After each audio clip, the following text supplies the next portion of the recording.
Welcome, everyone, to the Eugene City Council work session for September 8th. Welcome, everyone here and at home. And I guess for all of us, it's welcome back, right?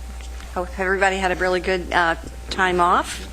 And some of us had more time off than others, I think. Okay, so Betty has an intended motion she wants to put forward this evening. Betty, you want to go ahead and put it out there? Sure. I move that council reaffirm. Start over again. Take two. Yes. I move that council reaffirm its January 23rd, 2013 motion directing the city manager to quote, pursue a city hall design on the current site with the goal of retaining the council chamber, existing parking to the extent possible, and public art, as well as any other components that make sense from an operational or design standpoint. Second. Moved and seconded. Betty, you want to speak to that? Sure. I think that this motion, it said as much parking as possible. I think we all knew that some parking would have to be sacrificed to the seismic upgrade, but not a lot of it. And it doesn't say anything about demolition, and we've never voted for demolition as a council. If we're going to demolish, we should have to vote for that, I think. Can't you hear? Isn't it working? Is it working now? You just need a little closer. Okay. Start over? Start the timer over? I think that the motion included retaining the parking, and that's not what we're doing, not the current direction. I know that some parking would have to be sacrificed to the seismic upgrade, but not all of it. I know that none of us here, as far as I know, none of us here are architects or engineers. We did formerly have an engineer on the council, Gary Rayer, who said that it would not cost a great deal of money to do a basic seismic upgrade. I think as far as retaining the art, the architecture itself is an art, and I think that would be implied. Council chamber, now we find that the council chamber is not even, there's a plan to not even save that. To replace that parking would cost, according to all the experts I've heard from, would cost a tremendous amount of money to replace underground parking. It's a big asset, and we should count that into the cost of demolition. I think we're beginning to hear from, now that people have become aware of what's going on, we're hearing from many, many people in the community who are experts, who are architects, who are concerned about the history, historical preservation, as well as the financial benefits of remodeling rather than demolition. Thank you. Mike and then George. Thank you, Mayor. Mr. Manager, is this, as you understand it, having reviewed, I think, before the meeting, the language of the motion that was passed in January? Is this relatively close to what we passed? I think it's the exact same words. Excellent. Is there any value to reaffirming that motion in any way? Will it change your intentions or actions in any way? No, other than what we would ask for eventually is what is the intent and clarification on this, Sure. and is that what Because that's what I'd like to get to here, is that I think that it is my opinion that you're operating based on the intent of what you thought that motion was, and that you and the staff are operating in that fashion. That's what I believe to be the case. But the demolition part caught me by surprise. I know there were several emails after we'd begun break about the scheduling and this more specifics of this plan. But I too, as I have all along, think it's a bad idea to tear down this building. So I have to say I'll vote in favor of Betty's motion, although I don't think it'll stop the process of demolition, because I think you're acting in good faith as to what you think that motion already said. So we probably need different language that would say we need to pause in the process of demolition to have a clearer plan discussed by council as And a I'd whole. be happy to talk about when you pass this motion. I think we made it very clear what the outcome would be. Okay? Based on, if you take a look at back in January of 2012, when this motion first came up, actually, George Poling asked for clarification around some of the specific language, and the clarification, I think, was very clear what the intent would be. And the council passed that motion 8-0 based on that intent. I agree. Perhaps I should have clarified my remarks. It's about the sequencing and the order. I didn't know that the demolition would begin at a specific time until we were already on break. I didn't know that it would begin at a date specific. I knew it was imminent. I knew that was the discussion. I just didn't know the order of when we would do that, and I still think we have other work that needs to be done before we begin that process, in my opinion. And this is the first opportunity I've had to speak to that. So again, I'll vote in favor of Betty's motion, but I don't think it will. I guess I would say I would like to add the amendment that we halt demolition as well until we have further council work session on it. That's a friendly.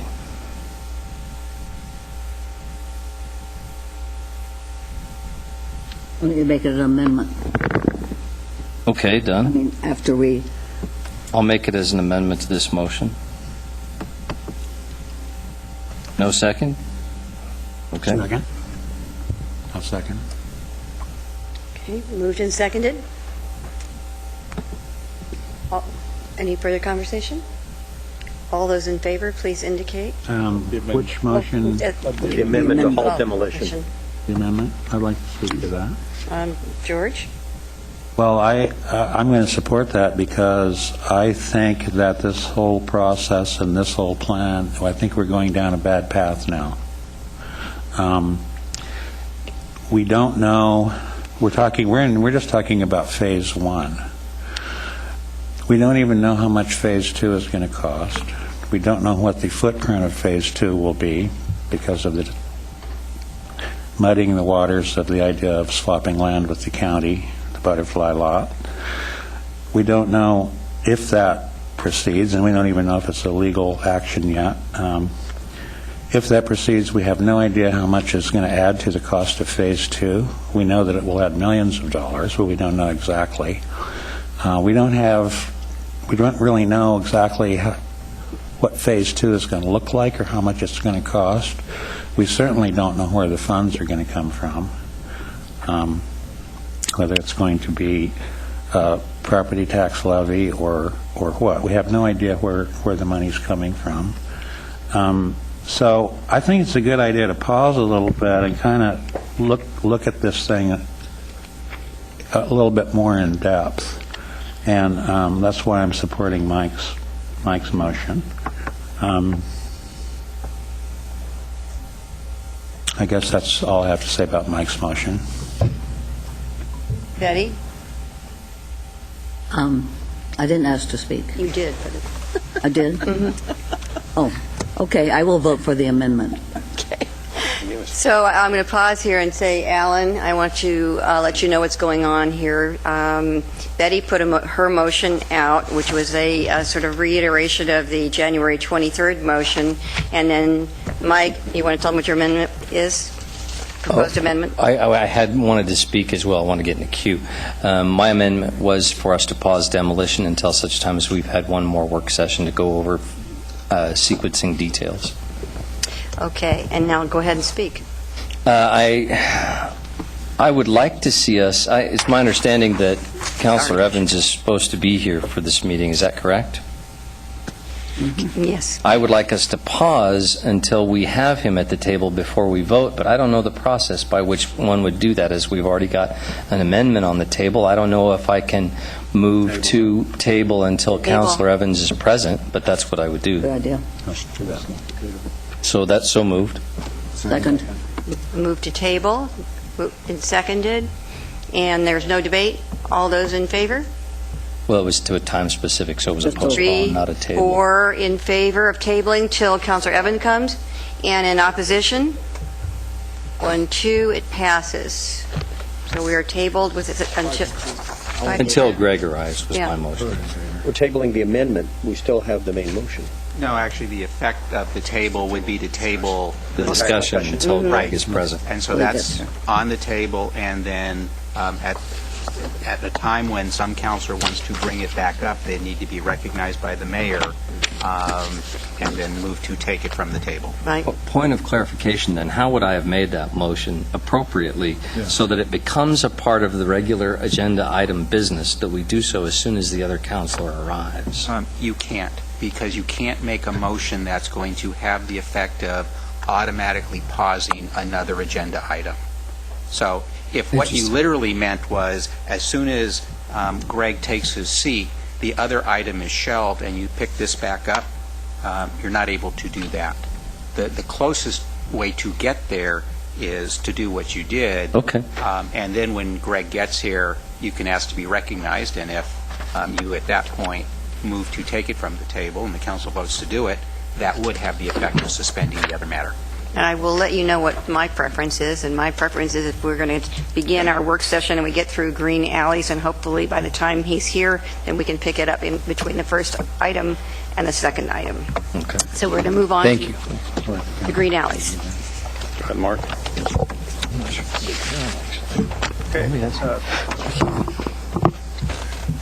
Thank you, Mayor Piercy and city councilors. I'm Mark Schoening, city engineer, and I'm going to talk about green alleys this evening. And the interest in this on the council's part came about last spring. There was a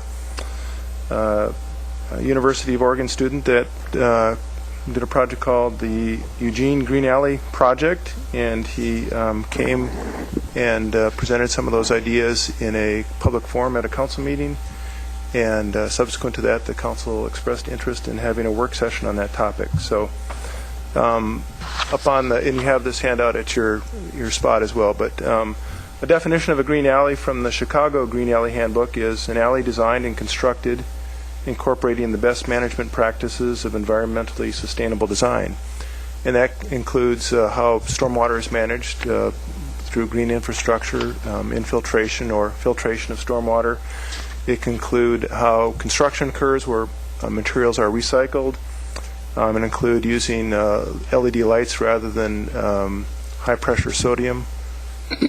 Those types of things. And just to make a point, when you heard from the Street Repair Review Panel earlier this year on the pavement preservation program, many of those sustainable practices have been incorporated into our paving projects, primarily a lot of focus on reusing materials rather than disposing of them.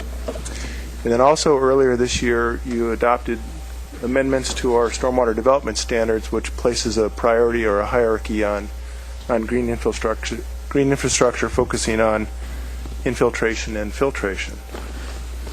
So a couple of examples of green alleys. This is, again, from the Chicago Green Alley Handbook. This is concrete pavers are in the center of the alley. There's concrete on either side with the concrete pavers that are permeable and that they let between the cracks between the pavers allow storm water to infiltrate, and that's how stormwater is managed in this instance.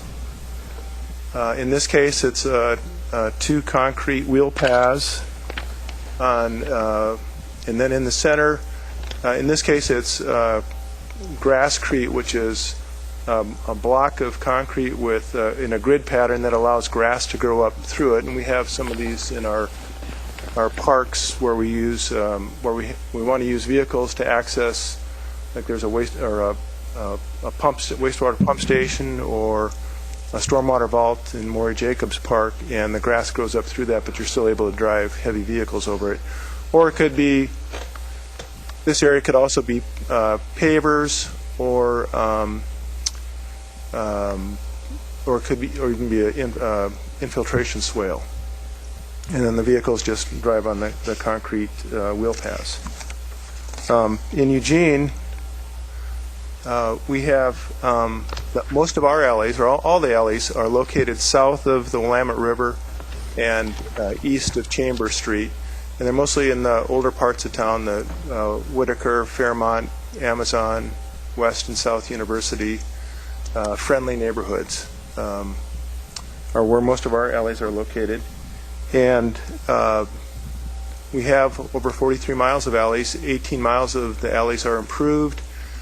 23 miles are gravel alleys, and up to about 25 years ago, we used to, earlier, we had a grade and gravel program where alleys were routinely graded and gravelled by the city and maintained by the city, the unimproved alleys. And then we have about 2 miles of just unimproved alley right-of-way. So this is an example of an improved alley. This is in the West University neighborhood. So it's a concrete alley. Most of the alleys are 14 feet wide and about 350 feet long.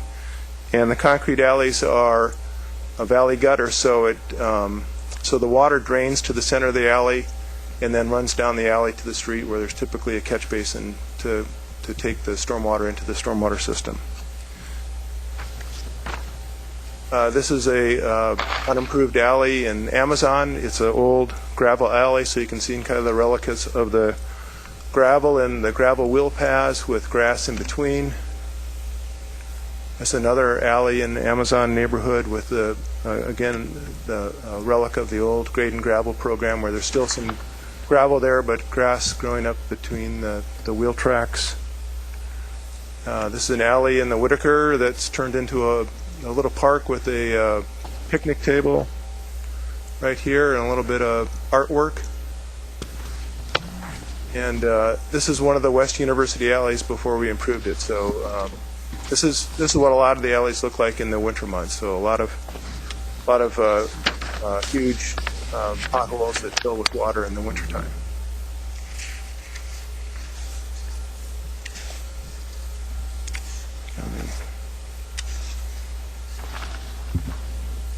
That's another one in the West University neighborhood. So again, this was a 2004 photograph that was taken prior to the start of that project.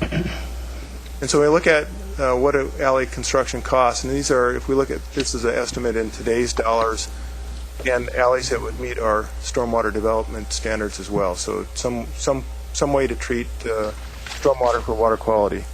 So a concrete alley of 14 feet wide, about 340 feet long, would be about $185,000. To build that same alley in pervious concrete would be about $225,000. And if we did a concrete wheel path with pervious concrete in between down the center, it would be about $215,000. And if we used pavers, it would be a little bit more expensive than that $215,000. So this is what a concrete alley would look like, and a pervious concrete alley would pretty much look the same. It wouldn't you wouldn't really be able to tell the difference between a pervious concrete and a regular concrete. And then if it was a concrete wheel path, this would be the high strength concrete with the idea that the vehicle's tires would roll down that, and then the pervious concrete would be in this. So this was the $215,000 alley cost. And then to give an example of our last alley project, in 2002 there was a riot in the West University neighborhood in September, and subsequent to that the city and the university formed a task force to come up with strategies to reduce the likelihood of future riots. And one of those strategies was to improve the unimproved alleys across the entire neighborhood. And the objectives that the task force set for that was to better access services, provide more safety for pedestrians and bicyclists, and improve the neighborhood livability. And so this was a unique pilot project in that it was, in the past we've normally improved alleys one at a time and assessed them one at a time, but in this case we improved 23 alleys as part of one project. We had 160 separate tax lots, and the project was financed by assessments to the abutting property owners. And in an alley assessment project, all of the costs are assessed to the abutting property owners. The belief is that alleys serve as access to property and not as a way to move traffic around the city, and that's, I believe, the history of why all of the costs for an alley project are assessed to the abutting property owners. So in this case, it was this project preceded our stormwater development standards, so we didn't address that in this project. It was 14 feet wide of concrete, catch basins, and stormwater piping. And so, as an example, this is, if you keep an eye on, this is one of the alleys that we improved. So this building here, the improved project is this building right here. So this was the difference between those two. So we, most of the alleys in the city are only 14 feet wide, and a lot of the utility poles are within that 14 feet. So you can see where we just incorporated the utility pole within the width of the concrete alley. And I have a few more photos of alleys in the West University neighborhood. And we even had some identity given to the West University neighborhood in that we put the year and identified the alley at each end of every alley. And I don't have a photo, but we also had a little celebration where we people signed their names and did a little artwork in the last alley panel that was cast. And so to give you an idea of what the assessments were, this is a pretty good, to me it's a pretty good graphic because it's a pretty good pool of assessments. There's 160 properties, and it's almost a bell. It's almost a bell curve in terms of where the assessments fall. So in alley assessments, it's based upon the frontage the property has on the alley and the area of the property, and then there's a weighting factor that differs for single-family homes, which is the lowest at 1, to multifamily, which is 3, and then institutional and commercial and industrial is 10. So these areas for single-family homes are generally 4,000 to 8,000, and then as you get into the higher assessments, 8 to 12, 12 to 16, these are kind of the commercial and some of the apartment complexes. And then these outliers in this particular project in this area were like the University of Oregon and Peace Health, where they owned property along the full length of the alley or both sides of the alley. And so one of the differences, this is what the assessments were in 2004. So since 2004, construction costs have increased by about 32%. So a similar project today would increase this. The graphic would look the same, just the dollar amounts would increase in terms of what the individual assessments were. And so, in summary, the University of Oregon student did a good job. There's a lot of information on the web about green alleys. Several major cities like Chicago and Los Angeles have instituted green alley programs. Our public improvement design standards and our stormwater development standards are compatible or consistent, so there wouldn't be any code changes necessary if we pursued green alleys. And in fact, if we were going to develop a alley project today, or even street projects, you could say they were going to be green just by the way we've moved our design standards and our city code around stormwater. The West University was a very successful pilot project, and it was an assessment project, but at this time there's not a lot of support for assessment projects with the City Council. As you recall, we had Jefferson Acres where we initiated that project and then put that project on hold because of the neighborhood's desire not to be assessed for that street improvement project. In terms of priorities, if the road fund is a source for alley improvements, but we road cut our grade and gravel program, and again from the Street Repair Review Panel's report, we're at $12 million a year in funding out of an $18 million need and a $100 million backlog under our current pavement preservation program. So there's a lot of stress on the road fund for a lot of different programs. But again, it's an interesting topic, and one that I think, as people come in to improve alleys, if they desire, that's one that we can pursue. So with that, I'm happy to answer any questions. Any questions? I've actually been very interested in this project for a while. It was a student from the University of Oregon, a student project that worked on this, and I think it's great. I think your last point is really the one that's valuable here. I think we can absolutely endorse and support the notion of green alleys. I think they're a great idea. We have to be mindful that if the city is going to participate financially, we have to balance that against many of the other things. But I think we should still consider what can the city do to help, pun intended, pave the way for folks to be able to do this either on their own or as part of their own projects. So there may be some latitude between direct financial involvement by the city and helping either neighbors or other folks to be able to pursue this, because it is a good thing. It's a nice thing to do as we can fit it in and as they can manage it with their budget. So it would be interesting to know, and you don't have to do this today, how we could support and enable the Green Alley project beyond or in lieu of some sort of a financial commitment or involvement. And I've got George Poling, George Brown, and Claire Surratt in the queue, and Alan. All right. Right. Can I just respond a little bit Yep, to sure. Councilor Pryor? So in that report, the student did some really good outreach and identified businesses, particularly in the Whitaker, that were supportive of that. So I'm happy to. I don't know that those businesses fully understood Right. how the West University neighborhood funded its alley project, but I'm more than happy to reach out to those businesses and pursue that. Perfect. Yeah, I agree with Chris that, this is a very good idea, and why would anybody be opposed to it? I do have a couple of questions. You showed us some different types of alternative alleys. Do you have any statistics or any information on the longevity of the various different designs? Are they all pretty much hold up the same amount of time, or is one better than the other?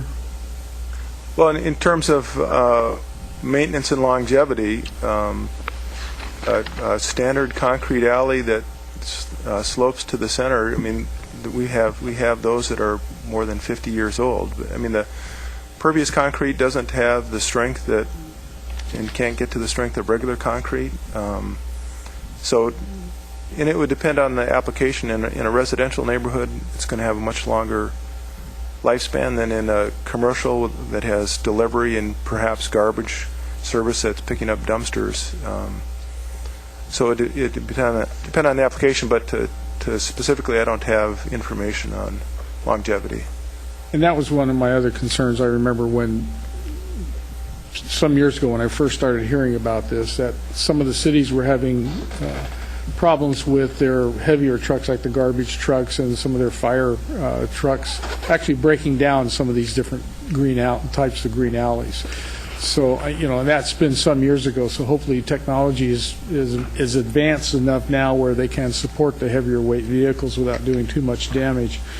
And then the other thing, and this may be looking on down the road, if at some point, a big push is put out to go ahead and start doing more of these green alleys, to go back maybe, and some of the ones that have been changed to the standard type alley, to maybe make some kind of alterations in it to get it toward a more greener type alley than the solid concrete.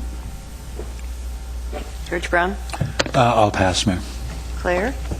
Sure. Thanks, Mark. I wasn't here when this student came and presented the Green Alley report, but I got a copy of it and found it really intriguing. In my ward, and particularly in my neighborhood in Whitaker, the unimproved alleys are a real nuisance and actually a hazard in some ways. They attract nuisance activity, and we have multiple multi-unit housing developments with parking behind them off the street, but some people can't navigate the potholes to get to the parking, so they end up parking on the street, even though they could, in theory, park behind their own apartments.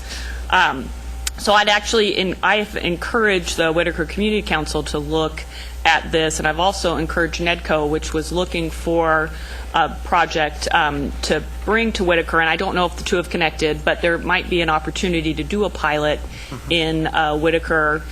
But the thing I'm a little confused about, to me, concrete does not seem like a green material. My understanding is that it has a huge carbon emissions aspect to pouring concrete, and it seems to me kind of overkill to pour edge to edge on an alley that's not going to need to bear the load. I mean, I understand garbage trucks, those garbage trucks are trying to get through the alleys in Whitaker today, and they're not having a good time. So I was also hoping we could, you say we don't need to do any code changes, but in terms of the more pavers kind of thing, or where there's more actual vegetation involved, would that still meet our code if we wanted to do something less than even this wheel well kind of concrete pour?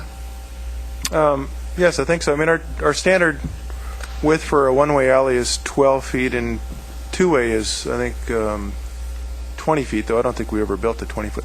So building them 14 feet was really a design exception, and it's because all those alleys in West University are two-way, and it's just people figure out that they need to pull into a driveway, and there's no curb, so they just pull off to get past each other. The non-greenness of concrete is associated with the way it's produced, not its placement. So right. Whether it's a concrete paver or a concrete alley, it's just the production of concrete. I mean, the greenness of concrete is that it has a high albedo, so it reflects a lot of. It's good for the heat island effect of an urban area, in that it reflects more heat than say asphalt, which absorbs it. Yeah, so, I mean, I'd been excited about the idea of alleys, and you showed a picture of the one in Whitaker with some artwork and the picnic table that can be turned into more amenities even than just a place for the garbage hauler to get through. So that's the kind of thing I'm looking at. So I appreciate Councilor Pryor and Poling mentioning the idea. I would like us to be able to create some kind of support, whether that's just encouragement or a handout on design standards or something, so that if neighbors are thinking, gosh, I'd like to think about, putting a neighborhood matching grant proposal together for a green alley project, they would have some guidance to assist them in that. And I think that some places in the city, alleys are different than others, although in most places there are a fair amount of people living on the alleys, and I don't mean they're back of their house, I mean their house faces the alley, so it is actually their front door. And that's a very different circumstance than thinking about somebody that's pulling the garbage truck up to the back. It's really people's frontage. Yep. And so it matters in a very different Yeah, and that's different certainly way. true in my neighborhood. And then I guess I just have a technical question, if I still have time. Sure. No, I don't have that much time, I know. I think that was me. Yeah, I see. Well, I'm just wondering, it seems to me that many of our alleys, the way they're constructed now, kind of contribute to pollution into our stormwater, and I don't know if we have any responsibility or accountability around that in terms of DEQ or any of those kinds of regulatory agencies. Oh, well, we do, and if you, I'm trying to remember that, I think it was 18 miles of improved alleys, concrete alleys, but we have over 500 miles of streets so the streets are a much bigger issue than the alleys, so they both contribute to stormwater pollution, but we are, under our stormwater permit, we are developing retrofit strategies. So, for example, if you go out on that section of Roosevelt Boulevard we just paved, it goes between Beltline and Bertelsen. We created some rain gardens off the side of the road. So that's kind of a retrofit strategy on developed roads to address water quality. So we are pursuing those types of retrofits. But the arterials and collectors are a much higher priority because of the volume of traffic. Alan, you're next. Thank you, Mayor. Excuse my voice. The smoke is really taking a toll on my throat. I can't quit smoking. I had the same question about longevity, but didn't have any information on that. That would be interesting to get about the impervious concrete. I think this is a cool idea, too. I guess our issue is the city can't afford to do it, so then, and we a long time ago abandoned maintaining the alleys, and therefore they go to either people fixing them themselves, like a lot of people do in my neighborhood, or through an assessment. And having them be assessments means that we have a long and windy road to get to completion of all of these to bring them up to standards. You mentioned that you had distribution of costs associated with that assessments. Can you refresh our memory about how assessments get paid? Are they paid over? We have a program to pay them over time versus paid all Right, at they can once? be financed through the city over either a 10 or a 20-year period. One of the changes you made with the assessment code the last couple of years is that an owner-occupied single-family home can defer the assessment until their property sells or they refinance. Right. And then there's also for owner-occupied single-family homes, there's a low-income subsidy. So people could get their alleys improved via assessment and defer the cost until the sale of their property. For owner-occupied single-family home or duplexes. Which is a lot of the area. Your map was illustrative in that it's not all over the city that we have alleys. It's just in sort of the older part of town. And I wasn't real clear what you said when you said that our stormwater code and the changes that we've made realistically almost create green alleys, but they're not actually required to either have the wheel path or with pervious concrete center or pervious concrete. So could you clarify what you mean? So when the West University neighborhood alleys were done, we did not have stormwater development standards that required us to address water quality with new impervious areas. Subsequent to that, we've gone through, the council's adopted stormwater development standards and then amended them this past year, where we have to look at a hierarchy. So the hierarchy says is that you look at infiltration or filtration, kind of green infrastructure first, and then you have to show that you can't do that before you can go to, say, a mechanical treatment like a manhole that reduces pollutants. So we would look at that first in developing an alley project or a street project for that matter. Right, so there was a stair-stepping of technology you'd look at, right. The most expensive being mechanical treatment, which people wouldn't go to because they'd go to the other ones first, unless they had to do mechanical. So, in essence, if new alleys were improved, would we see pervious concrete or wheel paths with grasscrete? I think so. Is that what we'd see? Yeah. I haven't seen any new alleys get developed in a while. Right. Well, it's been 10 years now. Yeah, and we just adopted this new code in 2013. Right. Right. Okay, any other questions? Okay, thank you, Mark, very much. Councilor Mike, did you want to make a motion to? I would like to move that we take from the table the previous question and readdress it. Second. Moved and seconded. All those in favor, please indicate. 1, 2, 3, everybody? Okay, thank you. All right, so it's back on the table. And, Maybe you want to bring Greg up to speed? oh yeah, we need to bring Greg up to speed. Yeah, I was stuck behind it. So Councilor Taylor put her motion out, and then, which is in front of you. Right. And then Councilor Clark proposed an amendment to that, which would, you want to tell them what yours is? Thank you. In order to, in the interest of clarity, because I'm not sure that there was clear communication about the effect of Betty's motion, the refinement of it was my amendment to pause deconstruction until such time as we've had one more work session on the discussion of that.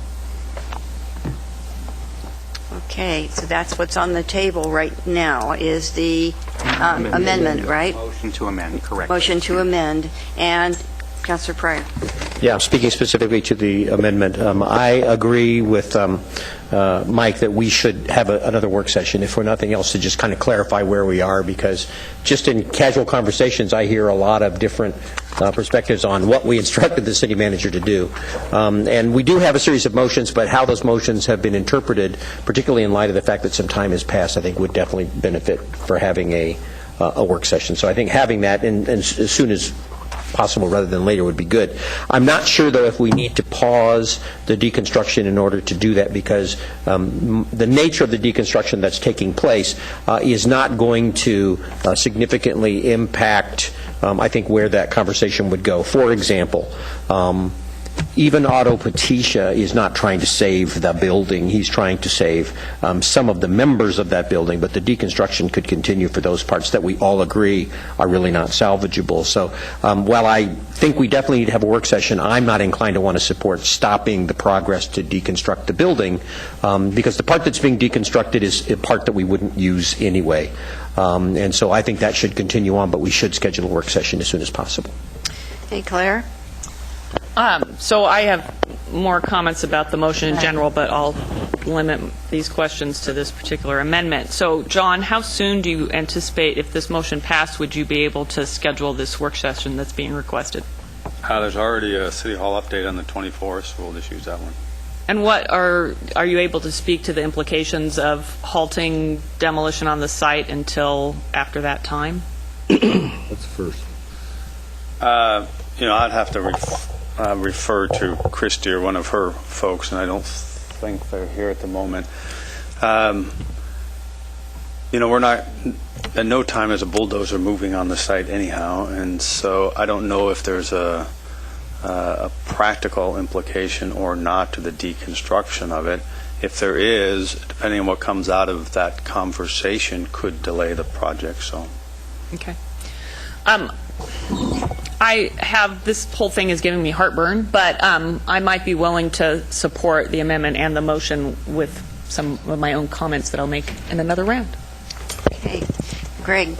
I think that I kind of got this ball rolling a little bit on email this afternoon. I had a 2-hour conversation with Otto yesterday, and he and I go back about 30 years, so I just felt obligated to, hear him out and what his position is, considering giving his investment and a number of other people's investment in the current site and the current City Hall. And I agree with Chris. I think that if Mike is willing to adjust his amendment to incorporate Chris's issue about, not holding up the deconstruction, but for us to have another work session to address the issue and to, look at what we're doing. Because basically, and what Arnold told me yesterday was, again, that even if you do it, you're taking it down to the frame. You're going to have to take it down to the frame anyway, one way or the other, basically, with the situation the building is in now anyway. So I don't see us having to, delay what we're going through in order to continue to have at least one more conversation, discussion around this, given the high level of interest that this has engendered at this point. I've got Alan and George Brown and Mike in the queue. I just wanted to say that my understanding, and please clarify I'm not saying this correctly, my understanding is that past motions by this council, unless you changed them, said that you wanted to build new and you wanted to build on the site, and those are motions that you have passed. So is that correct? That's correct. So that's the direction that you have passed at this current time. Just want to clarify that, which is very different than saying we don't know that we want to build new. And you're also giving direction to phase the project. So that's also council direction. Right. Thank you for that. Okay, so Alan. So just to clarify a little bit more, Mr. City Manager, could you elaborate on that? We talked this afternoon, you went back and looked at what we did. It was actually an 8-0 vote And if you could clarify what the council did and said, that would be very helpful. For the motion that this references back to, that was a motion on or a conversation, a work session in January of 2013, and just a little bit on the process, because there seemed to be some concern about that. Since February of 2009, you've actually had close to 20 work sessions and workshops on this particular topic, to include 5 from a council, an additional 5 from a council subcommittee on this particular topic, and a number of public forums. So just from a process sense, there has been quite a bit of process in which all of this information actually has been vetted. With that said, when you came to the January meeting of 2013, you were presented with 3 different options. One was to retain as much as possible. That was one option. Another option was to tear it all down. And the third option was this one, which was to save the city council chambers, as much of the current parking as possible, save the art, and then if the operational and the design said that we should save parts of the other building, it makes sense for that to do that as well. As I mentioned earlier, during that particular meeting, it was clarified in response to a question from George Poling that there was no expectation that what that meant was any or all of the building would be retained. And so it was really those 3 elements. Subsequent to that motion, as we've actually hired the architect, as we move through this, as you know, the architect has done significantly more evaluation of the building. They've actually hired a complete team of engineers, etc.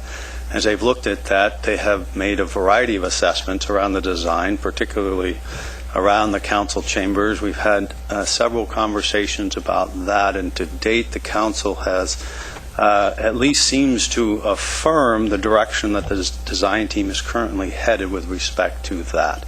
And so the direction we've been heading on is we're phasing it. It's on the current site that there was conversation around the City Hall chambers, parking, and art, and we can talk about any or all of those. And no expectation that the rest actually would be saved unless it just happens to make sense from a design or operational standpoint. So that's where we're headed.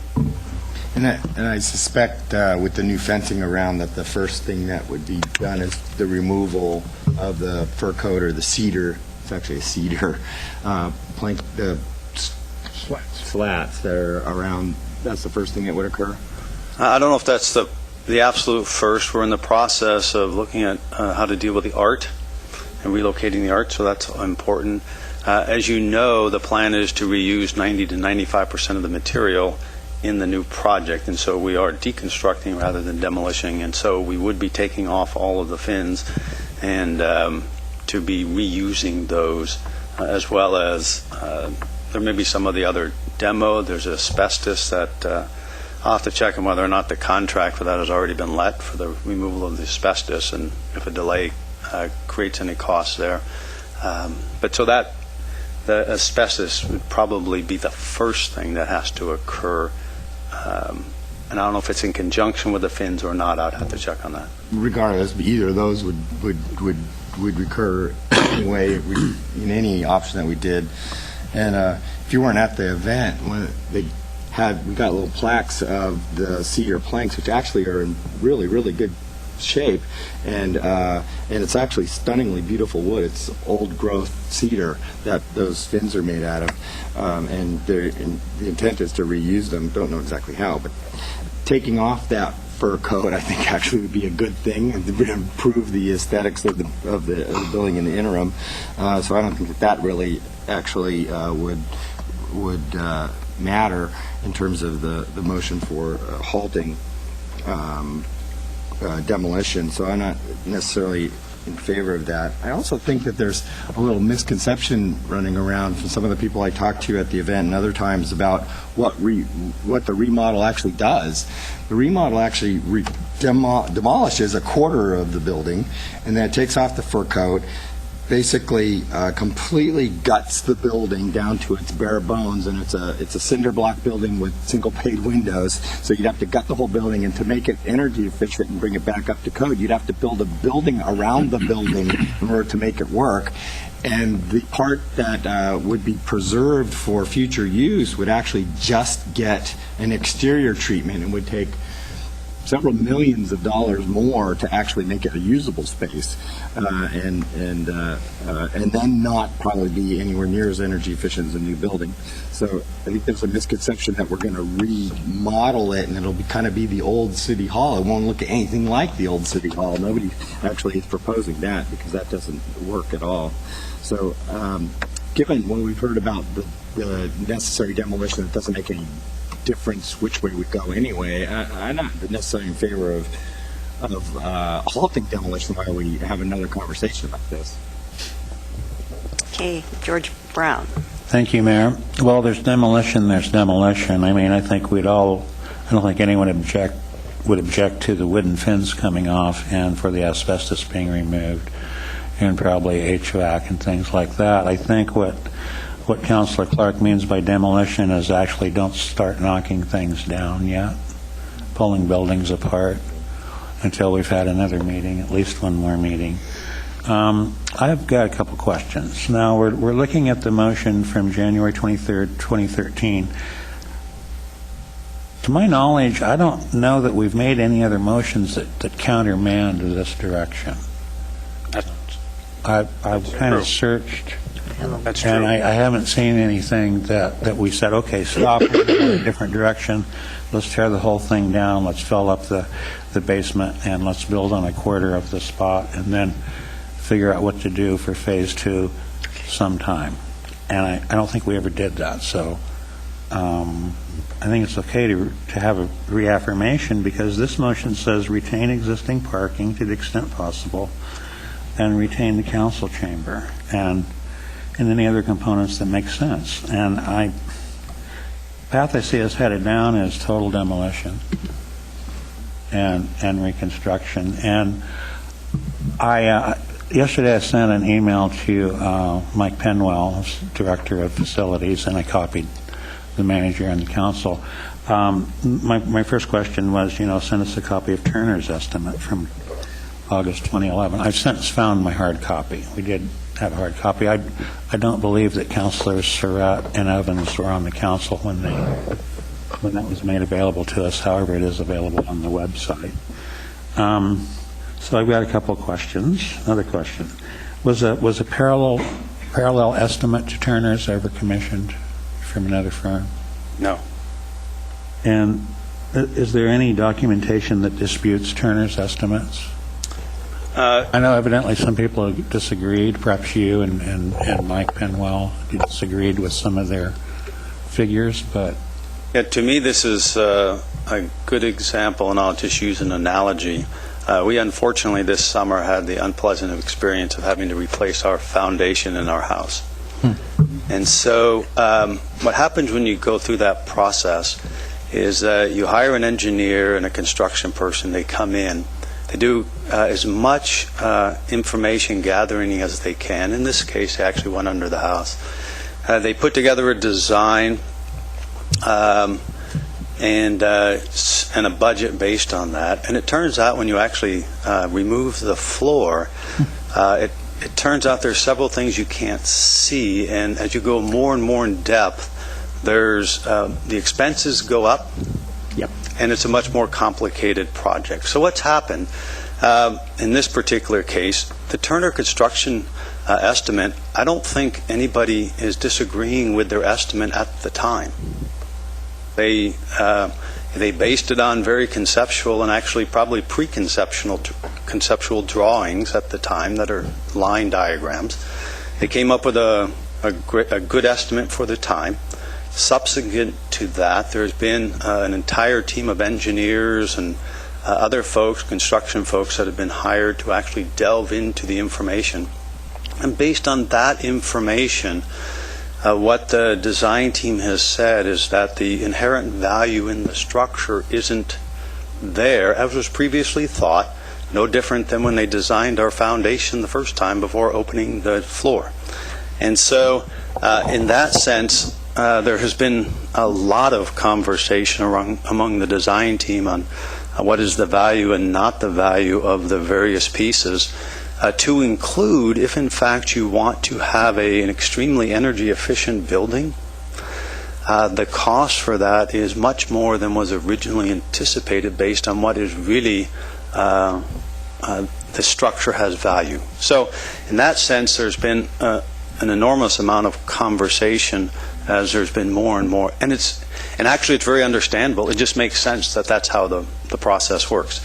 And so based on all of that, their assessment is that there's the costs are not significantly different. Although I would add that when the council made their decision to build new, at that time all the information said there actually was a difference in cost, and that the construction estimates that were actually used with those preliminary drawings were the ones that the council evaluated when you decided to move forward in your current direction, based on a number of values. And can I just make one more clarification, Mayor, and then I'll stop. The other is there's this, I think, perception that if we rehab the current building, we can get a complete city hall for $15 million and we can all move back into that, which is different than a phase 1 and 2 under a build new that all of a sudden costs $40 or $45 million. The $15 million in either scenario provides 25,000 square feet of usable, move-inable space. It does not provide a complete city hall, would not provide a complete city hall. So I think it's important. I think there's a misconception that somehow there's this tremendous difference in cost in order to even achieve a phase 1 or phase 2. But the difference in cost were actually a part of all your conversations, and as you made those decisions, there was a difference in a total between rebuild and build new. So probably more than the question, there is not, as far as I know, a parallel study that parallels that estimate.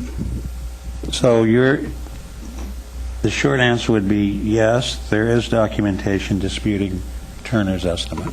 What I would say is there's the design team's extensive look. Now, as the documentation around that, I don't know what they specifically documented or not. And so I haven't talked to all the engineers around that. Okay, well, that was some information I requested, and I'd like to reiterate that I think that council should see that, because Turner's estimate was for the Plaza Focus was $10.7 million. They suggest adding 8% because that was 2011, and for the two-level Focus, their estimate was $12.4 million. Add 8%, that's 13.4. Both of those figures are significantly less than a $15 million Royal Brokaw estimate. So, and the $15 million for Royal Brokaw is a construction figure, just like the ones you stated. The Royal Brokaw is not a $15 million construction budget, nor is so the construction budget is comparable to that construction budget. Okay, well, I'd like to see any documentation that Royal Brokaw has, because I think it's very germane to our discussion here. I've got Mike and Chris and Betty, and I would just want to remind you that in the last discussion we had around the chambers, as council discussed it, they pretty much, there was sort of agreement around the table about, or at least a lot of discussion about wanting to get rid of the pillars, because there was an agreement that was kind of in the way of adequate seating and blocked people and things of that sort. And then there was a suggestion that we need a restroom on the site, and then there was talk about a kitchen space and some other things that were desired by the council. So by the time the discussion took place, a lot of the original pick it up and move it over had morphed quite a bit in terms of what people were thinking they wanted. Mike? Thank you, Mayor. There is reasonable debate, if not at least a lack of clarity around what we know or what some people think we know. There is debate, or at least a lack of clarity, about what occurred and when it occurred and in what order. The reason I'm suggesting that we stop everything, and I understand Councilor Pryor's suggestion that, well, some parts are important to stop and others may not be. I'm saying we all stop and take our breath, because this is about public trust. And I would suggest that there is, at least to a larger extent, a kind of community-wide lack of clarity about how we're proceeding and why. And that we should have a little bit more work before we move any farther, even if it's just symbolically so. So I'd like to see us pass this amendment and stop. I still think we're talking past one another on a couple of these issues. I hear Betty talk about retaining the council space, but the council chamber space, as it suggests in this motion, but that's not what we're doing. We're going to tear the current space completely down and start over. We're going to retain the look of it and the feel of it in a new design with new materials, but we're not going to keep any of the current space. And I think that's what some people are expecting. There's a lack, for me, there's a great lack of clarity here. And as an issue of public trust, we should stop, we should be very clear, and we should move forward. That's the thing that's troubled me about this from the beginning. I personally have had a different idea and vision about how I think we should proceed.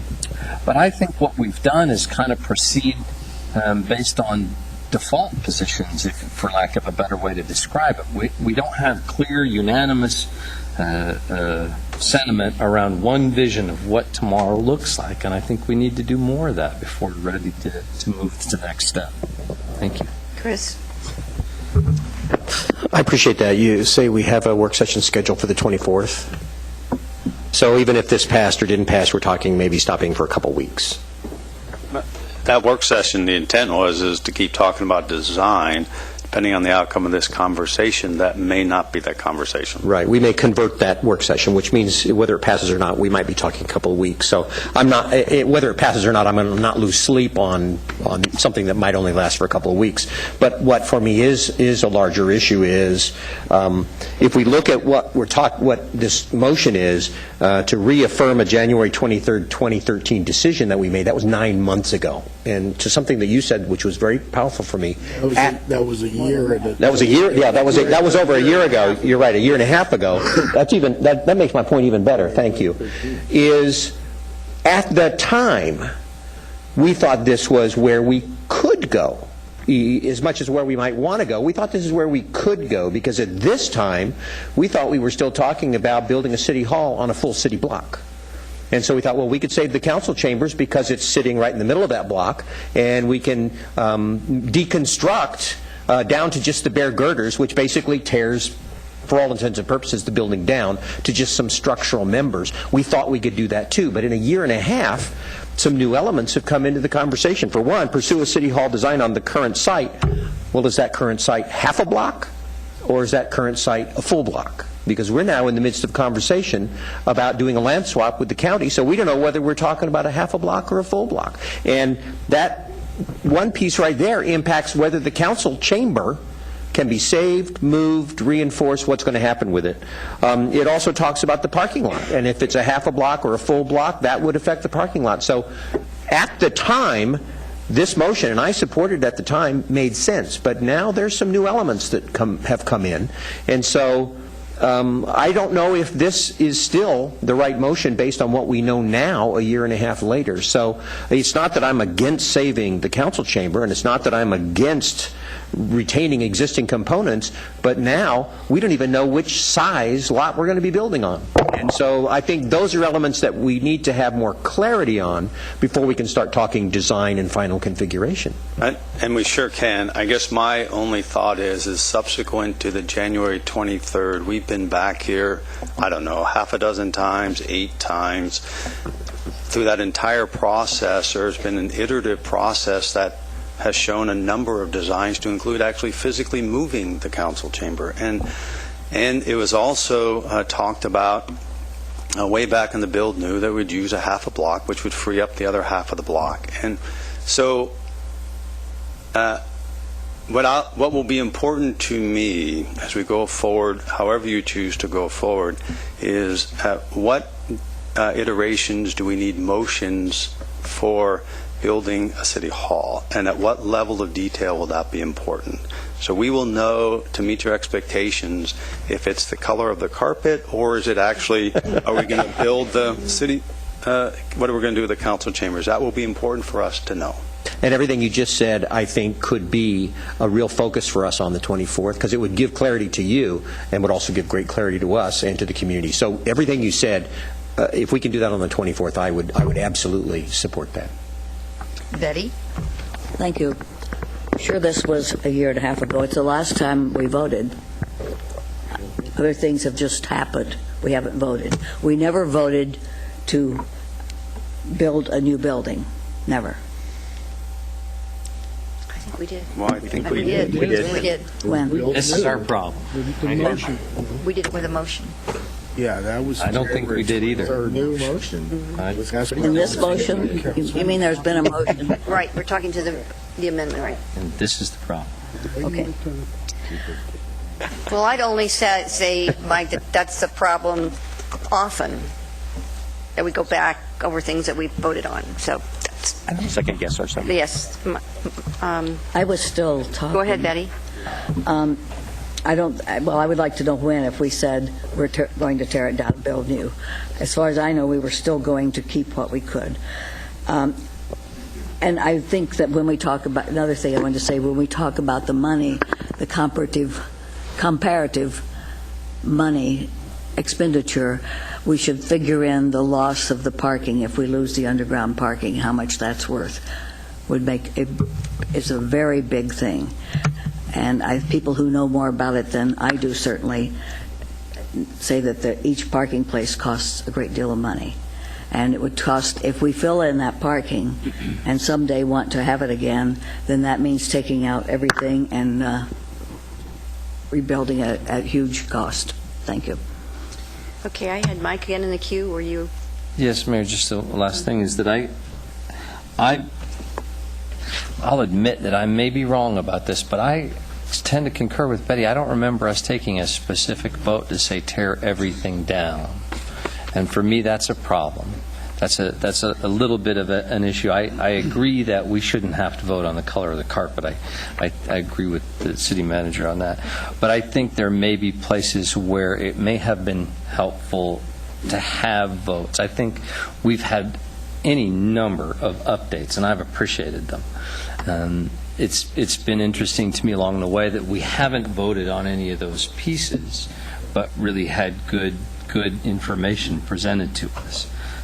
We had the opportunity to raise that and create and have a vote, but for me, and I can only speak for myself here, I'm not sure of everyone's complete thought on each of those pieces and where a vote might take us. So I've never proposed a motion in those cases. But we seem to be moving in a direction from which we can't alter or make a different decision. I mean, before we do something that we cannot undo, I think we should have greater clarity. So that's why I want us to pause. George? Thank you, Mayor. Well, maybe it would be helpful to get for the staff to prepare a history of any motions, anything that we voted on since this motion here in front of us of January 23rd, 2013, because I'm like Betty and Mike. I don't recall ever voting for total demolition. I don't believe the council I don't believe that we did that. I could be wrong. If so, I would like to see a history of any motion that was radically different from this one that we're voting on to reaffirm. I don't ever recall, a conversation, say at a work session, examining Turner's documentation for the estimate of a rebuild rather than build new. I don't recall discussing any rebuttals to Turner's estimates and disputing so we could see. I'm perfectly comfortable looking at estimates like this. I mean, it's not a big deal. It can be done. So I don't believe that we ever had any discussion like that. So I think it's good to pause, take a deep breath, because once we start tearing it down, we're not even sure what the final result's going to look like of phase 1. We haven't got the slightest idea what phase 2 is going to be, and we don't have the slightest idea where the money's going to come from to build phase 2. So it's okay to slow down a little bit sometimes and relook at things. I don't really see much of a problem with that, because whatever we do, we're going to have to live with it for the rest of our lives, right? Our lives. And so I do have a question. I think, well, I'll save it for later. Thank you. Greg, you want to say something? A couple things, Mayor. I think it's good, and I'm not asking city manager to do this, for all of us to kind of remember what the history of this has been over not just the last 2 or 3 years, but since we go back to 2002, 2003, or 4, when the disinvestment in this site began and when we started pulling out discrete departments of the city and moving them to other locations. One, either in a permanent format, as we did with the police and the fire, or in a temporary way, is what we did with, the municipal court and other offices of the city, with the intent of coming back to the site in either a reconstructed format in one way or another, or a new city hall. And I think that for the interest of clarity and due diligence in a public sense, I think that we are really required to a higher standard in this. And what we have done with Civic Stadium and what is beginning to emerge as a proposal for the preservation of that site, I think lends to the idea of what Councilor Brown said. It doesn't hurt us to slow us down so we get it right, because it's not just for us. This is for, our children and grandchildren who will be, occupying and interacting and engaging this site 40, 50 years down the line. We're building for today, or we're reconstructing for today, with the eye to creating a building or an institution that will engage this community for many decades to go forward. And I don't want to be one where I'm sitting there at 80 years old and somebody turns around and the counselor says to me, oh, Greg, you guys messed this up 30 years ago. Now we've got to do something different. So I want us to at least have at least one more conversation so that we can make sure that we get it right.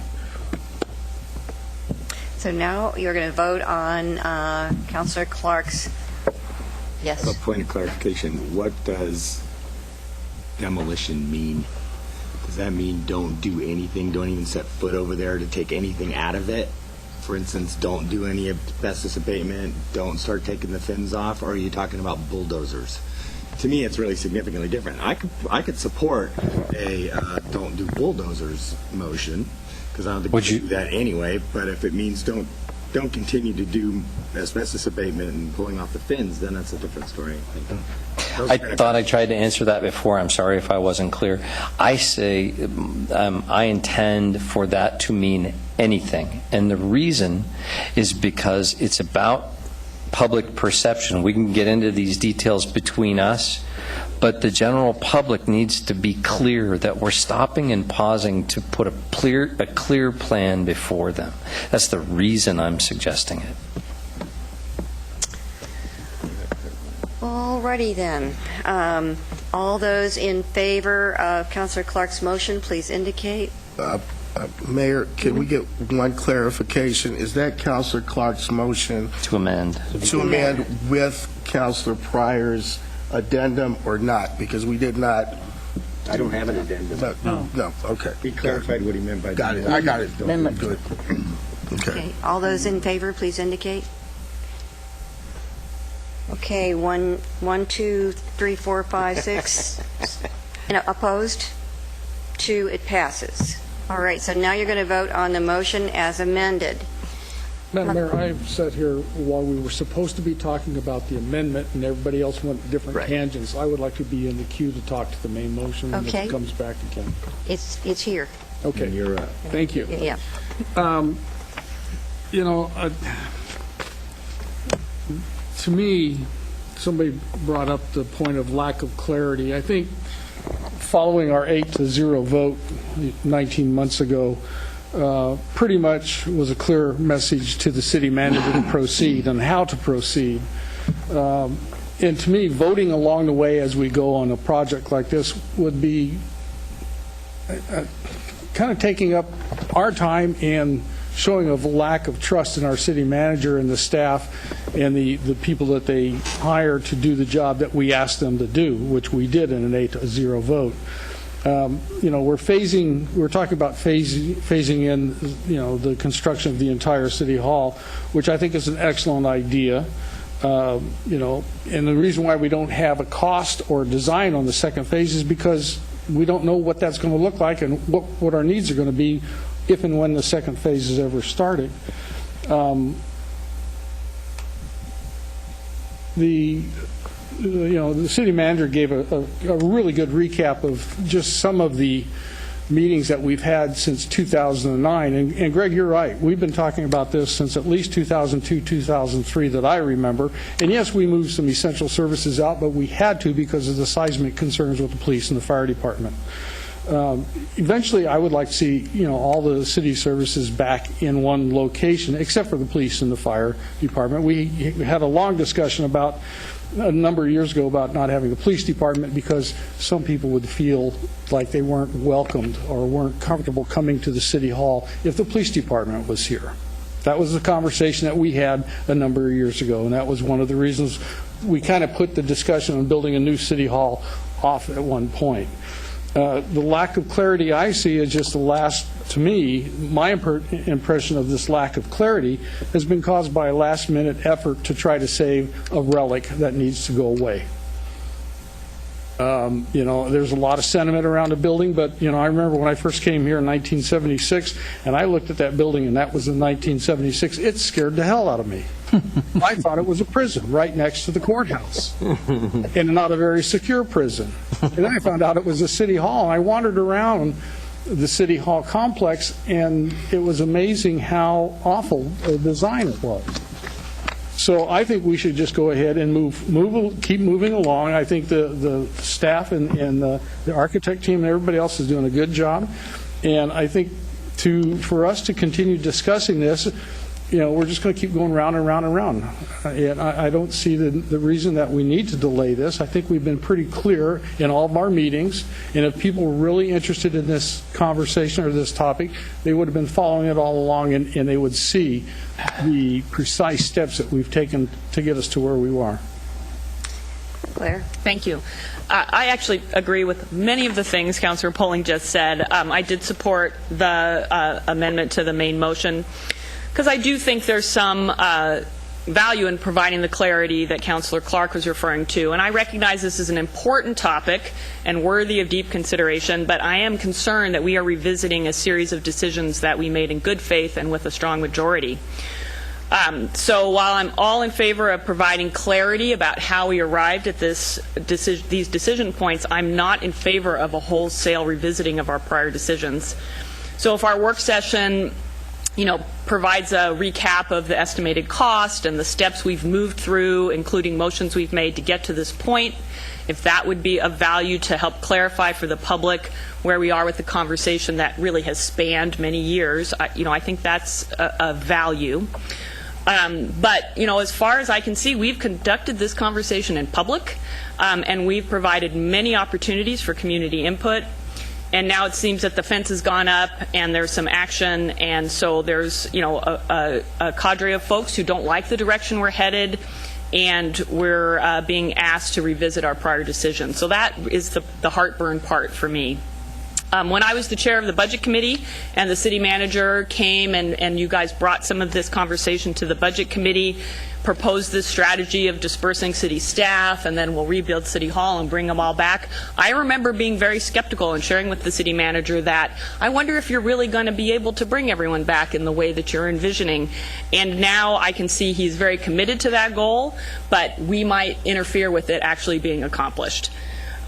So I don't think our original motion was getting into the details of how these things would happen. Existing parking, for example, may mean different things to different people. I believe we gave direction to the design team that we wanted to see the City Hall Plaza on street level and inviting to the community, and we can't do that with the current underground parking as it's structured now. So something's got to change. So I guess the bottom line for me is I don't want to see us sending mixed messages to the community about our commitment to this project. I'm fine with a recap and clarifying, and then I want us to move forward. Alan. So I remember way back in 2008 when I first got on the council, we were running down the road of a consolidated city hall with a price tag of about over $120 million, I believe. And when I got on council, I looked at that and went, that isn't ever going to happen, and made a motion to do a survey of whether or not there was support for that in the community. And of course, there wasn't a sufficient support for it. There was, I think, a 43%, if the number strikes me right. And so we ended up, because of that, killing the idea of that consolidated city hall. And with my understanding, was probably never happen. And then we did the dispersal of the city departments out of City Hall. Then we did a process where we looked at, in 2013, we looked at two different options, and they were very clear. One was to rebuild, and one was to build new. And the majority of council voted to build new, with the idea of preserving chamber and parking and the public park. I'll point out that, by the way, the master gardeners also came in and removed as much of a lot of the mature plants as they could at the time, last couple of weekends ago. But so then and so now we're re-looking at that, and I think I agree with a lot of things that Councilor Poling and Councilor Surratt said, that I'm not really interested in rehashing everything about this decision. I think we made a decision 19 months ago, and it's time to move on. I understand that we want some clarity and a recap, and I'm more than willing to do that. I guess one of the questions I have is, if we delay 2 weeks to the 24th and don't do anything, what's the cost of doing that? Is there any cost to it? I don't know. My guess is if there is, it would be not a large cost. I don't know when an asbestos contract is let or would be let, so I just don't know those details. Okay. Probably it probably isn't significant. I would agree with that. So that's not a good reason to not delay. I am willing to have people get clear about what we've already decided, and the numerous number of public meetings that we've had and conversations about this. I think people need to go back and look at the record and see what has been done. Nothing that I've seen so far has changed my mind about that, from a sustainability, from an energy, from a functional standpoint, and from an aesthetic standpoint, and from a community standpoint, that the path that we took is the right path to take. So I'm willing to support the motion for a 2-week delay because it doesn't cost us anything to have that recap conversation, but I'm still on path to where we were before. So I just wanted to say, Mike, and now calling you, is that my recollection of having gone through this is at the time that we asked to look at whether we could renovate the building, to look at that actually Councilor Taylor and I were the only ones who were actually interested in that at that time, so that there was no one else around the table who was really very interested in the renovation. And then they came back with information, and we talked about it, and it was pretty darn clear that people wanted to move on to not talking anymore about renovation. And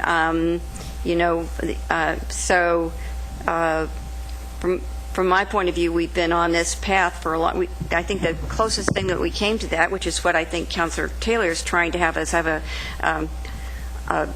concrete discussion about, is there was a motion to try to save as much as we could of the council chambers, and that was a part of that motion. And we've had a series of conversations that would lead one to think that we thought we wanted to keep it feeling that way, but we wanted to change it. But I think you will need to clarify that so it gets put to bed. So I'm just going to suggest that when you have your meeting, which I think we're going to agree on doing, that we put together a series of motions to bring to that meeting, just to get this all down in one place and move forward. And I'm not saying debate everything again. You can if you want. I'm just saying let's just here are the points. Let's say let's get the numbers and let's move forward. So that's my suggestion. Mike? I agree entirely with the mayor on her last point about the idea of motions. That's what the body's supposed to do. Let's make the questions appropriate for the appropriate decision points and do that. But again, clarity is really the key here, because we've now had at least 3 or 4 of us revisiting the timeline of what happened and when. And I have to tell you, speaking again only for myself, I've never been, not once have I ever been in favor of tearing down that building, ever. Not in the entire process. I have always wanted to keep that building up. Now, it's true that I have never wanted to maintain that as a city hall. Yeah. Now we're getting to it. But I believe it's important to leave the building standing and repurpose it. So we've never had I think where we've gotten to this point based on kind of a default of, well, we can't do that, so I guess we're moving in this direction. And we need greater clarity on each of the decision points to say, yep, we had a majority vote on that question, and that's where we're going. And I'm glad it seems that we may be doing it, because I think tearing down that building is a horrible idea, but I think there's a better place for City Hall. Well, my suggestion is going to be this, and it'll go however you guys decide you want it to go. But my suggestion is going to be that we're just going to start out with those questions. We're just going to march through them and get it done. So that's my suggestion. All right, we're going to vote on the main motion as amended. All those in favor, please indicate. 1, 2, 3, 4, 5, 6. In opposition, 2. It passes. Thank you. Mayor, I suggest we do Crest Drive some other time. Yes. So we will defer the work session on Crest Drive and Lincoln Street traffic island, and we'll see everybody back here at 7:30.